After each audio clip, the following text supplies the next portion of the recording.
بسم اللہ الرحمن الرحیم نحمده ونصلی علی رسولہ الکریم اما بعد بسم اللہ الرحمن الرحیم۔ عزیز طلبہ، آج ہم کنز الدقائق حصہ دوم سبق نمبر 272 شروع کر رہے ہیں۔ اس سبق میں ہم کتاب الکراہیہ فصل فی البیع والاحتکار والاجارہ سے متعلق پڑھیں گے۔ آج کے اس سبق میں بھی ہم اس فصل کی مسائل شتہ میں سے چند متفرق مسائل پڑھیں گے، یعنی کیل کود کی شرعی حدود سے متعلق پڑھیں گے، اور اس کے علاوہ بھی چند مسائل انشاءاللہ اس سبق میں ہم پڑھتے ہیں۔ تو عزیز طلبہ، آتے ہیں کتاب کی طرف۔ سب سے پہلے ہم عبارت پڑھتے ہیں: واستخدام الخصی والدعاء بمعقد العز من عرشك وبحق فلان واللعب بالشطرنج والنرد وكل لهو وجعل الراية في عنق العبد وحل قيده والحقنة ورزق القاضي وسفر الأمة وأم الولد بلا محرم وشراء ما لا بد للصغير منه وبيعه للعم والأم والملتقط لو في حجرهم وتؤجر أمه فقط۔ واستخدام الخصی سے مصنف علیہ الرحمہ یہ مسئلہ بیان فرما رہے ہیں کہ خصی سے خدمت لینا، استخدام کا مطلب ہے خدمت طلب کرنا، تو خصی آدمی سے خدمت لینا، اسی کو اپنے نوکر رکھنا اور اسی سے مزدوری وغیرہ کروانا، غیر خصی کو اہمیت نہ دینا، کرہا یہ بھی مکروہ ہے، یہ بھی خلاف اولا ہے۔ واستخدام کا عطف کسوتہ پر ہے، وکرہ کسوتہ، وکرہ استخدام الخصی، اور اس کی کراہت کی وجہ یہ ہے عزیز طلبہ کہ خصی ہونے کو آپ صلی اللہ علیہ وسلم نے مطلق قرار دیا ہے اور اس کو حرام اور ناجائز قرار دیا ہے۔ اب اگر کوئی شخص خصی ہی کو اپنا نوکر رکھے گا اور خصی ہی سے خدمت وغیرہ کروائے گا اور معاشرے میں یہ عام ہو جائے تو لوگ پھر خصی ہونے کو ترجیح دیں گے، تو ان کا یہ عمل پھر خصی ہونے کی طرف رغبت ہو جائے گی لوگوں کی۔ تو اس لیے فرماتے ہیں آپ صلی اللہ علیہ وسلم نے اس کو ناجائز قرار دیا ہے، تو ایسے ناجائز امر کی طرف لوگوں کو متوجہ کرنا، لوگوں کو رغبت دلانا، یہ بھی ناجائز ہوگا، یہ بھی مکروہ ہوگا۔ تو اس لیے فرماتے واستخدام الخصی، خصی آدمی سے خدمت لینا یہ مکروہ ہے۔ والدعاء بمعقد العز من عرشك، معقد کہتے ہیں گرہ بندی کی جگہ کو، بمعقد العز کا مطلب ہوگا عزت کی گرہ بندی کا مقام۔ عرش سے مراد اللہ رب العزت کا عرش ہے، تو اس کا مطلب ہے والدعاء، اور دعا کرنا، عرش سے اللہ رب العزت کی عزت کی گرہ بندی کے واسطے سے، توسط سے، یہ بھی مکروہ ہے۔ ان الفاظ سے دعا کرنا یہ بھی مکروہ ہے، یعنی اگر کوئی شخص دعا کرے اللہم انی اسألک بمعقد العز من عرشک، تو یہ دعا کرنا مکروہ ہے۔ اور اس کی کراہت کی وجہ یہ ہے عزیز طلبہ کہ معقد یعنی گرہ بندی کا مقام، یہ معنی حادثی ہے، یہ کسی بھی چیز کے حادث ہونے کو مستلزم ہے، تو یہ مستلزم ہوگا عزت کے حادث ہونے کو، جبکہ اللہ رب العزت کی تمام صفات وہ قدیم ہے، حادث نہیں ہے۔ تو اس لیے فرماتے ہیں چونکہ یہ دعا اللہ رب العزت کے اسماء صفات یہ کہ حادث ہونے کو مستلزم ہے، تو اس لیے فرماتے ایسے الفاظ سے دعا کرنا یہ خلاف اولا اور مکروہ ہے۔ البتہ امام ابو یوسف رحمہ اللہ تعالیٰ سے ایک روایت ہے کہ وہ فرماتے ہیں اس طرح کا دعا کرنا یہ جائز ہے، ان الفاظ کو اپنے دعائی کلمات میں شامل کرنا یہ ٹھیک ہے۔ اور وہ فرماتے کہ یہ تو حدیث شریف میں بھی آئے ہے اللہم انی اسألک بمعقد العز من عرشک ومنتہى الرحمت من کتابک وباسمک الاعظم وغیرہ ذالک، تو ان کے ہاں یہ جائز ہے۔ بہرحال اگر راسخ العقیدہ اور عالم بعمل ہے وہ ان جیسے الفاظ سے دعا کرتا ہے تو ٹھیک ہے، لیکن جس کا عقیدہ مضبوط نہ ہو اور جب یا لوگ جو ہے غلط عقائد رکھتے ہوں تو پھر فرماتے ان جیسے الفاظ سے دعا کرنا یہ مکروہ ہوگا۔ تو فرماتے والدعاء بمعقد العز من عرشک، اور میں دعا کرتا ہوں آپ کے عرش سے عزت کی گرہ بندی کے مقام کے توسط سے واسطے سے، تو یہ بھی مکروہ ہے۔ وبحق فلان، اسی طرح اگر کوئی شخص دعا کرے اللہم انی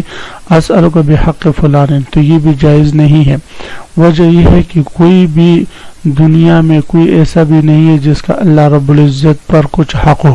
اللہ رب العزت جو کچھ دعا قبول کرتا ہے یا جو کچھ انعامات لوگوں کو مخلوق کو دیتے ہیں وہ محض اپنے فضل اور انعام سے دیتے ہیں، تو اس لیے ان جیسے الفاظ سے دعا کرنا یہ مکروہ ہوگا۔ البتہ اگر حق سے مراد لوگوں رحمت یا کسی کی جو ہے وہ عظمت اور مقام لے لے کہ اللہ فلاں کی عظمت کی اور فلاں کی رحمت اور فلاں کی برکت کے توسط سے میں آپ سے دعا کرتا ہوں، تو تب یہ جائز ہوگا۔ ویسے وبحق فلان کہنا یہ مکروہ ہے۔ واللعب بالشطرنج یا بالشطرنج والنرد، شطرنج یہ بھی ایک خاص قسم کا کھیل ہے، نرد بھی ایک خاص قسم کا کھیل ہے، لیکن یہ ایسے کھیل ہیں کہ جن کے کھیلنے سے نہ جسمانی فائدہ ہوتا ہے اور نہ ذہنی فائدہ ہوتا ہے، نہ دنیاوی فائدہ ہے اور نہ اخروی فائدہ ہے۔ یاد رکھیں عزیز طلبہ کہ ایک ہوتا ہے لعب اور ایک ہوتا ہے لہو۔ لعب کہتے ہیں ایسے کھیل کود کو جس سے جسمانی فائدہ ہو یا اخروی فائدہ ہو، اور لہو کہتے ہیں ایسے کھیل کود کو جو محض تماشا ہو جس میں نہ دنیاوی فائدہ ہو نہ اخروی فائدہ ہو۔ تو لہو تو مطلقاً مکروہ ہے، اور لعب میں تفصیل یہ ہے کہ جس میں دنیاوی یا اخروی فائدہ ہو، مگر جیسے گھڑ سواری ہے یا جو ہے فٹ بال کا گیم ہے، کوئی شخص اس نیت سے کھیلے کہ بھئی میں مجاہد بنوں، میں کل اللہ کے راستے میں لڑوں گا تو مضبوط رہوں گا، تو اس میں دنیاوی فائدہ بھی ہے، اس کا جسم مضبوط رہے گا، اخروی فائدہ بھی اچھی نیت سے کھیل رہا ہے، تو یہ تو ٹھیک ہے۔ لیکن اگر لعب ان کھیلوں میں ہو کہ جو محض جو ہے وہ ٹائم پاسی کے لیے ہو اور اس میں دنیاوی یا اخروی فائدہ کے لیے نہ ہو، تو فرماتے جیسے شطرنج ہے، لڈو وغیرہ کھیلنا، تو فرماتے ہیں یا تاش وغیرہ کھیلنا یہ جائز نہیں ہوگا۔ واللعب بالشطرنج والنرد، اور فرماتے ہیں کھیلنا شطرنج سے، تاش سے، والنرد اور لڈو سے یہ جائز نہیں۔ وکل لہو، اور ہر قسم کے لہو سے، ہر قسم کے تماشے سے کھیلنا اور اس میں ٹائم پاس کرنا یہ جائز نہ ہوگا۔ کوئی بندر جو ہے اس کو ڈانس پہ لگایا ہوا ہے، بندر کا تماشا لگا ہوا ہے، یا مرغیوں کو جو ہے لڑا رہے ہیں، یا جو کبوتروں کو اڑا رہا ہے یا پتنگیں اڑا رہا ہے، تو یہ سارے لہو ہیں، یہ جائز نہیں۔ وجعل الرایۃ فی عنق العبد، رایہ کہتے ہیں علامت کو، علامت غلام کے گردن میں لٹکانا یہ مکروہ ہے۔ وجہ یہ ہے کہ اس سے اس کی ہمیشہ ہمیشہ کی غلامی کی طرف نشانی ہوگی، اور یہ ٹھیک نہیں ہے۔ البتہ اگر ویسے کچھ نشانی کے لیے یا کوئی سادہ غلام ہے جس سے راستہ جو ہے وہ جائے خطا ہو جاتا ہو یا راستہ معلوم نہ ہو، تو ایسی میں جو ہے اس کے گلے میں کچھ چیزیں وغیرہ ڈالے تو یہ اس کی کوئی حرج نہیں ہے، لیکن بطور توق کے، بطور اس کے جو ہے بطور بیڑی کے یا بطور ایسی چیز کی باری چیز اس کے گلے میں ڈال دینا، اس کو باندھ دینا جانوروں کی طرح، یہ مکروہ ہے۔ وجعل الرایۃ فی عنق العبد، اور غلام کے گردن میں کوئی بھی نشان ڈالنا یہ جائز نہیں، مکروہ ہے۔ وحل قیدہ، البتہ اس کو قید کرنے کے لیے کسی کوٹری وغیرہ میں اس کو بند کر دینا، یا جو ہے اس کو پابندی لگا دینا کہ یہاں سے آپ نے باہر نہیں لکھنا وغیرہ ذالک، یا اس کو بیڑی پہنوا دینا پاؤں میں یا ہاتھوں پر، تو یہ جائز ہے، اس میں کوئی حرج نہیں ہے۔ والحقنۃ، وحل حقنۃ، اور حقنہ بھی جائز ہے۔ حقنہ کہتے ہیں کہ پخانہ کے راستے سے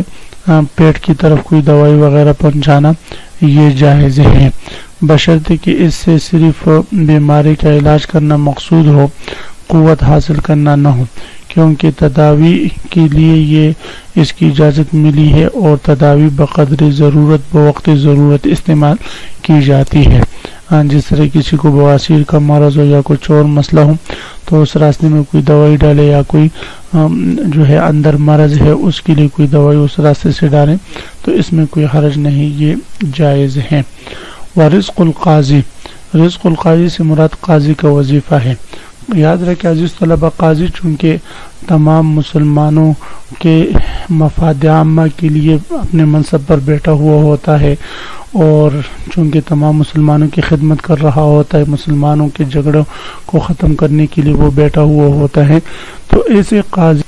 بیت المال سے روزی مقرر کرنا، وظیفہ مقرر کرنا یہ جائز ہے۔ بلکہ ہر وہ مسلمان جو مفاد عامہ میں اپنا وقت خرچ کرتا ہو، مثلا پولیس والے ہیں یا جو ہے فوج والے ہیں یا جو ہے اس طرح دیگر لوگ ہیں، قاضی وغیرہ ہے، تو ان کا بیت المال سے روزی مقرر کرنا، وظیفہ مقرر کرنا یہ جائز ہوگا۔ اور دوسری بات یہ ہے کہ قاضی کے لیے تو وظیفہ مقرر کرنا آپ صلی اللہ علیہ وسلم کے عمل سے بھی ثابت ہے کہ حضرت علی رضی اللہ تعالیٰ عنہ کو جب آپ صلی اللہ علیہ وسلم نے یمن کی طرف قاضی بنا کر بھیجا تو ان کے لیے بیت المال سے وظیفہ بھی مقرر کیا۔ دوسری بات یہ ہے کہ قاضی چونکہ سب لوگوں کے لیے یکساں ہونا چاہیے۔ اب اگر قاضی کی تنخواہ ہم نے مختلف قوم یا مختلف برادری پر مقرر کر دی کہ فلاں برادری والے دے گئے اپنا، تو پھر اس برادری کے فیصلے جب آئیں گے تو یہ کسی اور طرح کا فیصلہ کرے گا، اور اس کے علاوہ جو دیگر لوگوں سے فیصلے آئیں گے تو وہ کسی اور طریقے سے کرے گا، تو اس میں بے انصافی کا خطرہ ہوگا۔ اس لیے بیت المال سے ان کا وظیفہ مقرر کرنا یہ حلال ہے، جائز ہے۔ وسفر الامت، اور جائز ہے باندی کو اپنے ساتھ سفر پر لے جانا۔ سفر میں چونکہ عزیز طلباء سب اجنبی ہوتے ہیں، ادھر ادھر کے لوگ ہوتے ہیں، تو حتی الامکان عورتوں کو ایسے سفر میں ساتھ نہیں لے جانا چاہیے جہاں پر فتنے کا خطرہ ہو۔ لیکن باندی اگر خدمت کے لیے انسان لے کر جاتا ہے اور غیر محرم بھی ہو کے ساتھ سفر ہو تو تب بھی لے جانا اپنے باندی کو سفر پر یہ جائز ہے۔ وجہ یہ ہے کہ باندی جو ہے وہ پردہ کرنے میں مردوں کی طرح ہے، تو اس لیے فرماتے ہیں کہ اس کو ساتھ سفر پر لے جا سکتے ہیں۔ لیکن یہ پرانے زمانے کی بات ہے جب لوگ نیک تھے، دیندار تھے اور بے حیائی وغیرہ عام نہ تھی۔ آج کل تو لوگوں کے جیبوں میں بڑی بڑی بے حیائی ہے، موبائلیں ہیں اور طرح طرح کے فتنوں کا زمانہ ہے، تو اس لیے فرماتے آج کل باندی کو بھی ساتھ سفر پر لے جانا یہ جائز نہیں ہوگا۔ وَأُمُّ الْوَلَدِ، اسی طرح باندی کا بھی مسئلہ ام ولد ہی کا بھی ہے، بلا محرم، بغیر محرم کے۔ وَشِرَاءُ مَا لَا بُدَّ لِلصَّغِيرِ مِنْهُ، اسی طرح اگر کوئی بچہ ہے، چھوٹا نابالغ بچہ ہے، وہ کسی کی پرورش میں ہے، مثلا چچا کے پرورش میں ہے، بھتیجا، تو اب اگر یہ چچا اس صغیر کے مال میں سے ایسی چیزیں خریدتا ہے جس کا صغیر کو ضرورت بھی ہو اور صغیر کے لیے فائدہ مند بھی ہو تو یہ جائز ہے۔ یاد رکھیں عزیز طلبہ، بچے کے حق میں باپ اور دادا کے علاوہ جو دیگر اولیاء ہے وہ تصرف کرتے ہیں، تو یہ تصرفات تین قسم کے ہیں۔ ایک تصرف یہ ہے کہ وہ بچے کے حق میں سراسر اس کا نفع ہی نفع ہو، مثلا کوئی ہدیہ یا ہبہ وغیرہ کسی بچے کو دے رہا ہے اور وہ ہدیہ یا ہبہ کو سمجھتا نہیں ہے، تو اس کی طرف سے کوئی بھی اجنبی یا باپ یا دادا قبول کرے تو یہ قبول کرنا شرعاً جائز ہے، اس میں کوئی حرج نہیں۔ دوسری صورت یہ ہے کہ بچے کے حق میں ایسا تصرف کرنا جس میں اس کا سراسر نقصان ہی ہو اور ضرر ہی ہو، مثلا بچے کا غلام ہے، وہ اگر کوئی شخص آزاد کرے اس کی طرف سے، یا بیوی ہے اس کو کوئی طلاق دے، تو یہ سراسر ناجائز ہے اور درست نہیں، اس لیے کہ اس میں اس کا نقصان ہے۔ اور تیسری صورت یہ ہے کہ جو نفع اور نقصان کے درمیان متردد ہو وہ تصرف، تو ایسے تصرف کرنا، مثلا کوئی شخص اس کے لیے کوئی چیز خریدے یا کوئی شخص اس کے لیے بیچیں، تو فرماتے اس خریدنے میں یا بیچنے میں اگر غالب اس کا نفع ہو تو ٹھیک ہے، اگر غالب نفع نہ ہو نقصان ہو تو پھر یہ بھی ٹھیک نہیں۔ تو فرماتے یہی مسئلہ ہے کہ وہ شراء ما لا بد للصغیر منہ، صغیر کے لیے جن چیزوں کی خریداری ضروری ہو تو وہ خریداری جائز ہے، اس میں کوئی حرج نہیں۔ وبیعہ، اسی طرح اگر صغیر کی مال میں سے کسی چیز کا بیچنا ضروری ہو تو بیچنا بھی جائز ہے، للعم، چچا کے لیے، والام، اور ماں کے لیے۔ چچا اور ماں کے لیے یہ حدود ہے، باپ اور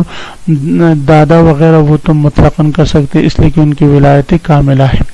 والملتقط، اور ملتقط کے لیے، ملتقط کہتے ہیں اس شخص کو جس کو بچہ گرا پڑا بچہ راستے میں مل گیا ہو تو اب وہ جو، اور ساتھ اس کا مال بھی ہو، تو اب وہ جو ملتقط ہے جس کو راستے میں سے بچہ ملا ہے جو لاوارث ہے، کوئی اس کا وارث نہیں، تو اب اس ملتقط پر اس کی کفالت ضروری ہوتی ہے۔ تو اب اگر اس کے پاس مال بھی ملا ہو تو وہ مال، اس مال میں سے یہ ملتقط جو ہے اس پر خرچ کر سکتا ہے، اس کے لیے خرید و فروخت کر سکتا ہے بقدر ضرورت۔ لو فی حجرہم، بشرطے کہ وہ بچہ اس کی پرورش میں ہے، اگر بچہ اس نے کسی اور کو دے دیا تو اب اس کے لیے اس کے مال میں سے خرچ کرنا یہ جائز نہ ہوگا۔ وتؤجر امہ، ہاں بچے کو آگے کسی جگہ اجرت پر لگانا، مزدوری پر لگانا کہ وہ کمائے اور اس کے منافع حاصل کرے، تو اس کے اختیار ملتقط اور عام کو نہیں ہے، البتہ ماں کو ہے، کیونکہ ملتقط اور عام کو یہ اختیار نہیں ہے کہ بچے کے منافع کو ضائع کرے، بچے سے خدمت لے سکے، بچے کے منافع حاصل کرے، یہ ان کو اختیار نہیں، البتہ ماں کو اختیار ہے کہ اس کے منافع اپنے لیے استعمال کر سکے، اس کو اپنے لیے خدمت پر لگا سکے۔ تو اس لیے فرماتے ہیں اگر ماں نے اس کو کسی کو اجرت پر دے دیا اور اس سے تنخواہ وغیرہ وصول کرتی ہے تو یہ جائز ہے۔ وتؤجر امہ، اور اس کی ماں اس کو اجرت پر دے سکتی ہے، فقط صرف ماں اس کو اجرت پر دے سکتی ہے، ماں کے علاوہ دیگر لوگ اس کو اجرت پر نہیں دے سکتے۔ تو عزیز طلبہ، آج کے سبق کا خلاصہ یہ ہوا کہ ہم نے سب سے پہلے استخدام الخصی سے متعلق مسئلہ پڑھا، اس کے بعد ہم نے دعا کے آداب پڑھے، اور اس کے بعد ہم نے کھیل اور کود سے متعلق مسائل پڑھے، اور آخر میں ہم نے بچے کی پرورش سے متعلق چند ایک مسائل پڑھے۔ آپ حضرات اس کو خوب غور سے سنے سمجھے۔ اللہ ہم سب کا حامی و ناصر و آمین، وآخر دعوانا ان الحمدللہ رب العالمین۔